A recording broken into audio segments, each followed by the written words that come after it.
the night. Wanna dance to the light. Hello po mga kabayan, mga kalingap.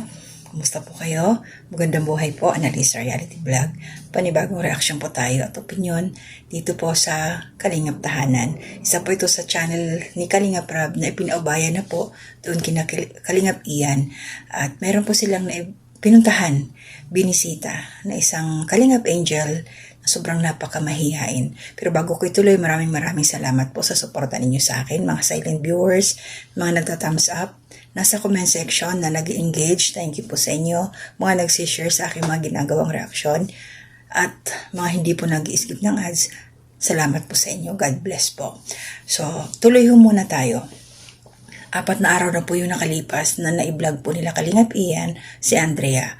So, yung mga bago pa lang ho sa aking munting kubo na pumasok na hindi kilala si Andrea, isa po ito sa bata na sobrang mahihain nga siya na nakatira po sa ang bahay nila is ginagawang simbahan, Christian church. Doon sila nakatira. At ito nga nung pinunta nila Kalingap Ian, kasi light material lang siya, ang daming nasira. So maglalagay po ako ng short clip sa last part na lang po para makita ninyo ang sitwasyon nito ng bahay, at saka nakausap din po to si Andrea para makilala niyo siya. At isa po ito sa nakalinya na po sa pababahayan ni Kalingap Rab. Pero syempre hindi natin alam kung kailan, at syempre ang mahal ng mga bilihin, mga materyales sa bahay, so mag-iipon pa. At ngayon, may mga pa sila may mga nakapila-pila pa yan. So alam naman ho natin yun. At patungkol doon sa pagsadya doon nila Kalingap Ian, maliban sa pagbisita para kumustahin after nung bagyong Uwan, isa sa main purpose talaga nila is may nag-share ng blessing. Shoutout po kay pinangalanan ho dyan ang sponsor ni Joy. Napaka-generous nga daw nito. Sabi nga ni Kalingap Ian, si Tita Helen. So si Ma'am Helen, shoutout po dahil ito ho yung nagbigay ng cash assistance, pera para sa pamilya, para dito kay Andrea. At nais nga daw nitong tulungan na maghanap ng boarding house. So, nagtataka lang ako. Hindi ko kasi nasundan kung bakit. Ang napanood ko lang is, ito si Andrea, sinundo na to nila Kalingap Ian na doon muna sa sa lighthouse.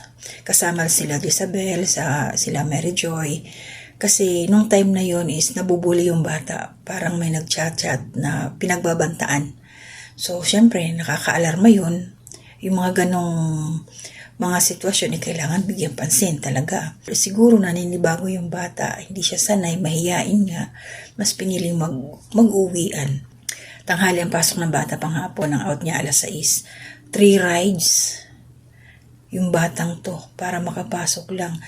May tinatawid pa, tumatawid sila ng dagat. Punta doon sa bayan, din papunta doon sa school. So, napakalayo. So, sana nga makahanap sila ng boarding house. Ngayon, ang tanong, hindi kasi naklaro kung isasama yung nanay doon sa boarding house. Baka posible kasi yung bahay nila sira naman na Hindi pa natin kasi masabi kung kailan sila magagawa ng bahay, at marami pang nakapila dyan, at tuloy-tuloy ho natin suportahan si Kalingap Rab. So, ito, yung mga nag-question dyan, yung mga iba na mga love team lang daw, ipapaalala ko po sa inyo, kung nasusundan nyo po yung mga upload ni Kalingap Rab, meron po kasing mga beneficiaries, katulad nila Andrea or anuman, may mga iba pa dyan na pinabahayan na walang mga sponsors. Sana po, suportahan natin lahat yung mga upload ni Kalingap Rab. So, salamat po doon sa generous sponsor ni Joyce, si Ma'am Helen, na tutulong sa bata kay Andrea. At salamat din Kalingap Tahanan, dahil maliban doon sa 5,000 na binigay, meron din siyang allowance. Doon to, sabi nga ni Kalingap Ian, syempre pag nag-upload sila, hindi tayo nag-skip ng ads, yun yung kinikita. Basta ilagay po natin sa ating isipan na ang mission po ng Kalingap is charity po. Hanggat maaari, wag na lang yung mga issue, magmahala na lang tayo. Mapapansin nyo, sa mga issue bihira talaga akong sumagot dahil ayoko ng stress. Tulong po tayo sa paraan na kaya natin, yung mga china-charity, yung mga, ginagawa ni Kuya Bal, na pamamaraan para magkaroon siya ng views. Ayan, yung mga telenovela niya na mga ginagawa, supportahan ho natin yun. So, maraming salamat po. Shoutout. Meron pa akong last upload. Ayan. Ngayon po na ito ako nagdadaldal, meron pong 107 views. Ito po yung kay Kalingap Turak. Nanawagan ako na supportahan natin siya kasi meron na siyang problema sa kanyang mata. So maraming salamat sa 21 na nag-likes. At saka yung nasa comment section po na nabasa ko na nagbigay ng kanilang comment. Yan. Shoutout po kay Ma'am Susan Dairo. Salamat po sa suporta. Ma'am Nika Marini Mix Vlog. Shoutout din po. Thank you. Ma'am Strelia Toquero. Shoutout po. Jay from Middle East. Shoutout sa iyo, kabayan. Ate Ninette. Shoutout din po. Mga silent viewers. Thank you sa inyo. And Ani Solidad. Good morning po. Balls Tradition, pinsan ko, good morning. So yung mga hindi ko na-mention, shoutout po sa inyong lahat at maraming salamat. So ito, tuloy-tuloy, huwag natin kalilimutan yung mga hindi pa nakasubscribe kay Kuya Bal, supportahan po natin, Bar Santos Matubang, Kalinga Prab, Ate Edna Vlogs, Jack Tapia Matubang, mga reactors na kasama ko po sa Karepa. Ayan, mga Kalinga partners, Team Bios, Team Strikers, Team Watchers, KOGR, siyempre, shoutout din po sa aming Karepa President, si Pres Berador. Shoutout sa iyo, Pres. At, so, ito, mga bago sa aking YouTube channel, ang tawag po sa aking, yung mga nandyan na nakasubscribe sa akin, kababayan or kabayan. So, ibig po kasi sabihin ng kabayan is, same tayo ng bansa, kabayan, same ng lugar, ganoon. Kasi ganito po dito sa labas mga OFW, pag may mga Pilipino ho dito sa labas, kabayan, yun ang aming palatandaan. Kabayan. Yeah. Nasanay na ako. So, kabayan tayo. Yan. Siyempre, Kalingap. Yan, Kalingap supporters. At maraming salamat po sa inyong lahat. So, ito po last ko. May mention. Maraming salamat muli. Pinuno ka business dati, no? Ka business official. Salamat po sa pagsuporta ninyo sa akin. At salamat din po sa mga subscribers mo na nandyan, sumuporta rin ho sa akin hanggang ngayon.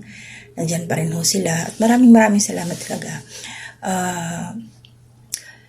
Hindi ibig sabihin, Pinuno, na pag hindi na ako nag-mention sa'yo, nakalimutan ko na kayo. Hindi po. Ipo-focus ko na lang po muna yung aking pagre-reaction dito po kung nasaan ako ngayon. So maraming salamat po sa inyong lahat. Hanggang dito na muna ako. Love lang po tayo. Shoutout din po pala sa mga supporters po nila Intoy and Nika. Intoy and Nika Adventures, shoutout sa inyo. Salamat din sa suporta ninyo.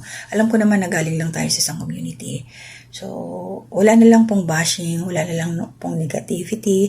Support po tayo silently. Ganun na lang, maging masaya po tayo. Yeah? Shoutout din po kay MK Inday Okray at sa community mo. Maraming salamat sa inyo. So, hanggang dito na muna. To God be the glory. Ano din, Andrea, may alam ka doon na pwede yung boarding house wala ka alam kasi hindi man ito makapaglibot-libutan. School away ka lang talaga, Siguro ka, kung kailan kami pasok, mag-chat ka sa akin, samahan ka namin, maghanap tayo ng kahit isang oras lang ng boarding house mo. Kasi yung isang generous sponsor po, sponsor po ito nila Joy, supporter po nila Joy, ay tawag doon, nag-aalala na po sa inyong dalawa ni Andre. Gusto po niya talaga na magkaroon na kayo ng boarding house. Para sa mga ganitong pagkakataon, kunwari, may bagyo, may pupuntahan kayo, pag tawag yan, pag gabi, uwi na. pag may klase, yun ang pinaka niya niya ay letera, alas 6. Ay, madilim na. Anong oras ang klase mo, Andrea? 12 to 6 p.m. Kaya, walang sasakyan talaga. Madilim na yun, bro. Oo nga. 30 lang, madilim. Oo. Nag-alala ako. Ang last trip po dyan sa bangka, anong oras? Ay, dyan hanggang alas 10. Kaso lunday na. Nakakatakot yung lunday na. Nakatakot. Marunong ka Ang maglangoy. bangkero hanggang Ano po yun, alas lunday? 10. Ano po nunday? Walang katig.